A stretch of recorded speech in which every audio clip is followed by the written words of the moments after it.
हाँ, ये कोना साफ नहीं किया क्या? बहू से कहा। नेहा ने आटे से सने हाथ लिए हड़बड़ाते हुए बाहर आकर कहा, मैं रोटी बना के साफ करती हूँ। रामा देवी मोबाइल चलाते हुए बोली, सुनीता बुआ की बहू विधि पूरा घर चमका के रखती है, उनका घर शीशे की तरह चमकता है। नेहा बिना कुछ बोले रोटियां बनाने लगी। दोपहर को नेहा के ससुर जी खाना खाने आए। नेहा खाना देने लगी पर पानी देना भूल गई। सामने ही सासू माँ बैठी थी। ससुर जी ने बोला, पानी दो। सासू माँ ने तपाक से बोला, नेहा खाने के साथ पानी भी दिया करो, चाचा जी की बहू खाने से पहले पानी देती है। नेहा ने बोला, जी मम्मी जी, आगे से ध्यान रखूंगी। अगले दिन मोहित नहाकर निकला और उसने बाथरूम को ऐसे ही गीला छोड़ दिया। रामा देवी ने तुरंत अपनी बहू से कहा, मोहित के निकलने के बाद कपड़े से बाथरूम की टाइल साफ कर दिया करो, बड़े मामा जी की बहू भावना का बाथरूम सूखा रहता है, गीले बाथरूम से राहु खराब हो जाता है। नेहा ने बोला, मम्मी जी अभी तो मोहित जी का टिफिन तैयार कर रही हूँ, इसके बाद साफ कर दूंगी। मोहित के चले जाने के बाद रामा देवी और नेहा बैठ के बातें कर रहे थे। तभी बातों बातों में रामा देवी ने बोला, अशोक मौसा जी की बहू पूरे घर का ख्याल रखती है, पूरे घर को संभाल लिया है। मौसी जी आराम से घूमती है, कोई टेंशन नहीं है। नेहा बोली, शांति भाभी की शादी को 15 साल हो गए हैं। आप भी पापा जी के साथ पास वाले पार्क में चली जाया कीजिए, आपका घूमना भी होगा और पापा से 2-4 बातें भी हो जाया करेगी। तभी रामा देवी ने तपाक से बोला, ना बाबा ना, मेरे बस की नहीं है, मेरे घुटनों में दर्द रहता है और बच्चे वहाँ क्रिकेट खेलने आते हैं, अगर घुटने में गेंद लग गई और बिस्तर पकड़ लिया तो फिर मेरी सेवा कौन करेगा? मेरी किस्मत बहन जैसी थोड़ी ना है। 2 दिन बाद नेहा को अपने सूट सिलवाने के लिए टेलर के पास जाना था। उसने अपनी सासू माँ से टेलर वाले के पास जाने की बात कही।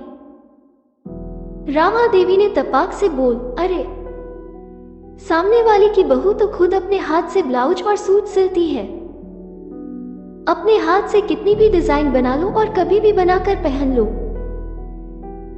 नेहा ने बोला, मम्मी जी सूट तो मैं भी सिल लेती हूँ, पर यह कपड़ा थोड़ा रेशमी है और रेशम के कपड़े की फिटिंग जल्दी सही नहीं आती है, बहुत सरकता है, इसलिए मैं टेलर से सिलवाना चाहती हूँ और मेरे पास अभी टाइम भी नहीं है। दिवाली होकर गई है और चचेरे भाई की शादी है। रामा देवी ने तुरंत बात पलटते हुए बोला, नहीं, मैं तो बता रही हूँ कि अगर सिलाई आती है तो अपने घर में ही कपड़े सिल के आदमी पहन सकता है। नेहा चुपचाप सुनकर चली गई। कुछ दिन बाद रामा देवी की सहेली घर पर आई। दोनों सहेलियां आपस में खूब हंस के बात कह रही थी और अपने बचपन की बातें, जवानी की यादें और बुढ़ापे के किस्से सुना रही थी। तभी नेहा दोनों के लिए नाश्ता लाई और प्रीति वहीं पर बैठ गई। रामा देवी की सहेली ने नेहा से पूछा, शादी को 1 साल हो गया है, घर कैसा लग रहा है? अब तो कम्मों की जिम्मेदारी कम हो गई होगी। रामा देवी ने बोला, इससे जितना हो सकता है उतना करती है, मेरी तरफ से भी कोई जिम्मेदारी नहीं है, मैं तो कहती हूँ जितना हो सके उतना करो, वरना छोड़ दो, मैं करने के लिए बैठी हूँ। नेहा ये सुन अपनी सासू माँ का मुंह ताकती रह गई। रामा देवी की सहेली के जाने के बाद सासू माँ बोली, इसकी दोनों बहुएं बहुत ही लायक हैं, बहुत ही समझदार हैं, पूरे घर की जिम्मेदारी अपने सर पर ले ली है और इसे पूरी जिम्मेदारी से मुक्त कर दिया है।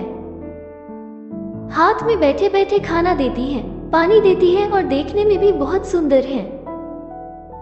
सरकुन संपन्न घर की है पर घमंड जरा सा भी नहीं है, खाना भी खुद बनाती है, कपड़े भी खुद धोती है और सास ससुर को हाथों हाथ सामान देती है।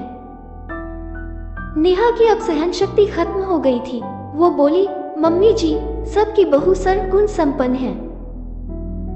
आप हमेशा कहती है कि उसकी बहू ये करती है, इसकी बहू ये करती है, मौसी की बहू ये करती है, चाचा जी की बहू वो करती है, पर आपकी बहू क्या करती है? आपने कभी वो देखने की कोशिश की है? सिर्फ आपकी बहू कुछ नहीं करती है, आपको सिर्फ मेरे में कमियां ही नजर आती हैं। मैं आपकी अपनी माँ की तरह सेवा करती हूँ, पर आपने कभी मुझे बेटी के रूप में नहीं देखा। मम्मी जी, आप मुझे बेटी ना सही, कम से कम मुझे बहू के रूप में तो देखिए। मैं क्या करती हूँ, कितना करती हूँ, ये भी तो देखिए। मम्मी जी, दूर के धूल सुहाने होते हैं, सब में कमियां होती हैं।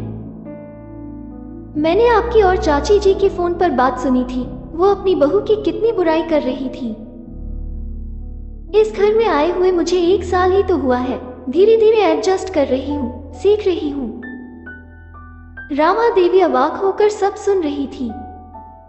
दोस्तों, मैं यहाँ सास को नीचा और बहू को ऊंचा नहीं दिखा रही हूँ। हमारे समाज में बहुओं की तुलना हमेशा रिश्तेदार की बहुओं से की जाती है, जो कि सही नहीं है। हर घर के अलग अलग नियम होते हैं।